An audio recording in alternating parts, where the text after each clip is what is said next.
হাস্যকর একটা বিষয়, যেটা হাস্যকর হলেও সত্য, যে এটা ভেবে ভেবে আমরা অস্থির হয়ে যাই যে পৃথিবী তো আমাদের অ্যাকসেপ্ট করলোই না বা মূল্য দেয়ই না, আমরা নিজেরা কি দিই?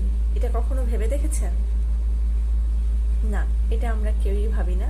আমরা শুধু এই দুঃখেই মরে যাই যে আমরা কেন কারো কাছে কোনো মূল্য পেলাম না, কেন আমাকে মূল্যায়ন করা হলো না, কেন আমার ইমোশনগুলো, আমার এক্সিস্টেন্স কেন কারো কাছে বা আমার ভালো লাগার ভালোবাসার মানুষদের কাছে অ্যাকসেপ্টেবল না।